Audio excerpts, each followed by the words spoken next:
নমস্কার। আপনি কমেন্টে জিজ্ঞেস করেছেন যে কোলাইটিসের সমস্যা থাকলে কপালভাতি ক্রিয়াকে কেমন করে অভ্যাস করব।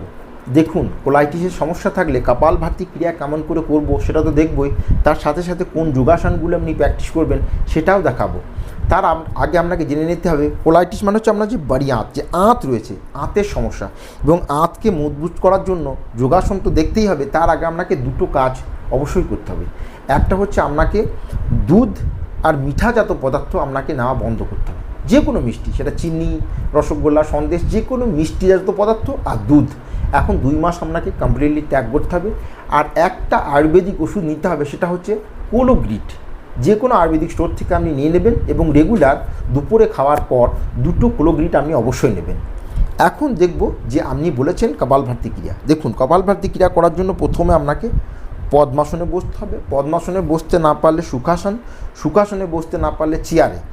এখন এটা হলো সুখাসন, মানে কমফর্টেবল পোজ। কমফর্টেবল পোজ কি? যে আসনে আপনি 10 মিনিট পর্যন্ত কমফর্টেবলি মানে আরামসে বসতে পারবেন সেই আসনকে বলা হয় সুখাসন, সুখ আসন। এখন আপনি যদি বসতে পারেন সুখাসন থেকে ধীরে ধীরে আপনি বসবেন পদ্মাসন, মানে লেফট পাটাকে তুলে রাইট থায়ের উপর, রাইট পাটাকে তুলে লেফট থায়ের উপর। বোঝা গেছে? এটাকে বলা হয় পদ্মাসন। এখন পদ্মাসন থেকে আপনাকে করতে হবে কপালভাতি ক্রিয়া। আগেও বলেছি পদ্মাসন হলে বলা হয়, না হলে আপনি সুখাসনে বা সুখাসনের পরিবর্তে চেয়ারে। বোঝা গেছে? এখন জ্ঞান মুদ্রা এবং চিন মুদ্রা, ইন্ডেক্স ফিঙ্গার, থাম্ব, এই দুটোকে লাগিয়ে আরামসে বসতে হবে। এখন কোলাইটিসের সমস্যা আপনাকে কপালভাতি করতে হবে খুব ধিমি গতিতে, মানে ধীরে ধীরে। আমরা নর্মালি কী করি, 1 সেকেন্ডে একটা স্ট্রোক দিই, মানে কিন্তু আপনাকে এর থেকেও ধীরে, মানে সময় 2 সেকেন্ড স্ট্রোক দেবেন একটা, মানে নর্মালের থেকে আধা, মানে ধীরে ধীরে। কেমন করে? কোমর গর্দন সিধা করে বসলেন,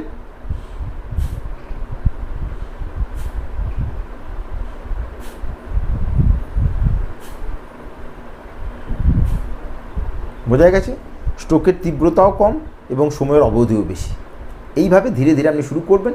ধীরে ধীরে ধীরে ধীরে আপনার যখন ইমপ্রুভ হতে থাকবে, আপনার আঁতের যে সমস্যা মানে কোলাইটিস ধীরে ধীরে ধীরে ধীরে কিওর হতে থাকবে, তারপর আপনি নর্মালি যেভাবে কপালভাতি ক্রিয়াকে করা হয়, সেকেন্ডে একটা করে স্ট্রোক তীব্রতার সাথে আপনি শুরু করবেন। এখন আপাতত এইভাবে কপালভাতি ক্রিয়া করবেন।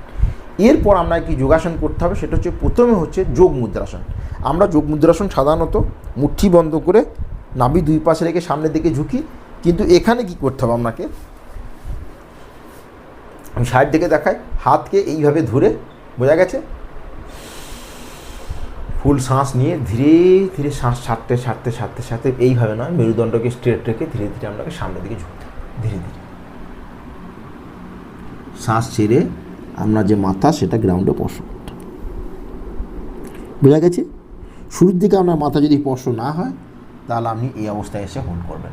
যতটা আসতে পারবেন ততটা সেই অবস্থায় এসে আপনি হোল্ড করবেন। বোঝা গেছে? যদি এই অবস্থায় হয় তাহলে এই অবস্থায় সময়ের সাথে সাথে প্র্যাকটিস করতে করতে আপনি ধীরে ধীরে সামনের দিকে ঝুঁকতে পারবেন, এবং এই অবস্থায় এসে আপনাকে 15 to 30 সেকেন্ড হোল্ড করতে হবে, এবং ধীরে ধীরে শ্বাস নেবেন এবং ধীরে ধীরে শ্বাসকে ছাড়বেন। আমি একবার করে দেখাচ্ছি, আপনি প্রত্যেক আসনকে 3 থেকে 5 বার প্র্যাকটিস করবেন। বোঝা গেছে? শ্বাস নিয়ে ধীরে ধীরে মেরুদণ্ডকে স্ট্রেট রেখে আপনি উপরে উঠে আসবেন। এটা হলো যোগ মুদ্রাসন। নেক্সট আসন কী করব? পবন মুক্তাসন। প্রথমে শবাসনে আপনাকে লেটে যেতে হবে। এরপর প্রথমে অর্ধ পবন মুক্তাসন, মানে একটা পা দিয়ে, প্রথমে লেফট পা দিয়ে শুরু করব। শ্বাস নিয়ে পাকে উপর, ধীরে ধীরে শ্বাস ছেড়ে পাকে পেটে চেপে ধরে নাকটাকে ঘূর্ণাতে স্পর্শ করব। শুরুর দিকে যদি স্পর্শ না হয়, আপনি চেষ্টা করবেন যতটা পারবেন সে অবস্থায় সে হোল্ড করবেন। রেগুলার প্র্যাকটিসের ফলে নাক ঘূর্ণাতে স্পর্শ হবে। ধীরে ধীরে শ্বাস নিতে হবে, ধীরে ধীরে শ্বাসকে ছাড়তে হবে। 30 সেকেন্ড পর্যন্ত আপনাকে হোল্ড করতে হবে এই অবস্থায়, এবং এই অবস্থায় আপনি শ্বাস প্রশ্বাসের যে গতি সেটা থাকবে নর্মাল। বোঝা গেছে? শ্বাস নিয়ে গর্দন নিচে, পা উপর, এবং ধীরে ধীরে শ্বাস ছেড়ে পাকে নিচে এবং রিল্যাক্স। এখন রাইট পা দিয়ে সেম একইভাবে শ্বাস নিয়ে পাকে উপর, ধীরে ধীরে শ্বাস ছেড়ে ক্লোজ এবং নাকটাকে ঘূর্ণাতে স্পর্শ করতে চেষ্টা করতে হবে। রেগুলার প্র্যাকটিস করলে আপনার নাক ঘূর্ণাতে স্পর্শ করবে, কিন্তু তাড়াহুড়ো বা জলদিবাজি একবারেই করা চলবে না। এই অবস্থায় 15 to 30 সেকেন্ড হোল্ড করবেন, ধীরে ধীরে শ্বাস নেবেন, ধীরে ধীরে শ্বাসকে ত্যাগ করবেন। পিচ্ছে ফুল শ্বাস নেব এবং ধীরে ধীরে गर्दन নিচে, পা উপর এবং ধীরে ধীরে শ্বাস ছেড়ে পাকে গ্রাউন্ডে স্পর্শ এবং রিল্যাক্স। এটা হলো অর্ধ পবন মুক্তাসন। এখন করব ফুল পবন মুক্তাসন। এর জন্য কী করতে হবে? শ্বাস নিয়ে পাকে উপর, ধীরে ধীরে ধীরে ধীরে শ্বাস ছেড়ে পাকে ক্লোজে, ফিঙ্গার ইন্টারলক করে চেপে ধরে শ্বাস ছেড়ে নাকটাকে ঘূর্ণাতে স্পর্শ করব। এই অবস্থায় 15 থেকে 30 সেকেন্ড হোল্ড করব, ধীরে ধীরে শ্বাস নেব এবং ধীরে ধীরে শ্বাসকে ছাড়ব। আমি প্রত্যেক আসনকে একবার করে দেখাচ্ছি, আপনি 3 থেকে 5 বার প্র্যাকটিস করবেন এবং প্রত্যেকবার 15 থেকে নিয়ে 30 সেকেন্ড পর্যন্ত হোল্ড করবেন। বোঝা গেছে? ফুল শ্বাস নিয়ে পা উপর এবং ধীরে ধীরে শ্বাস ছেড়ে পাকে নিচে, এটাকে বলা হয় পবন মুক্তাসন। এখন শবাসনে 5 সেকেন্ড রিল্যাক্স। 1, ধীরে ধীরে শ্বাস নেবেন, ধীরে ধীরে শ্বাসকে ত্যাগ করবেন। 2, 3,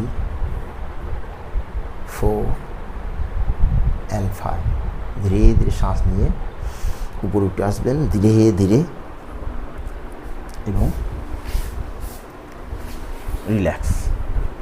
আগেই বলেছি ক্লোগ্রিট, মিঠা এবং দুধ বন্ধ এবং এই যোগাসন দুটো এবং একটা কপালভাতি ক্রিয়া ধীরে ধীরে রেগুলার প্র্যাকটিস করবেন।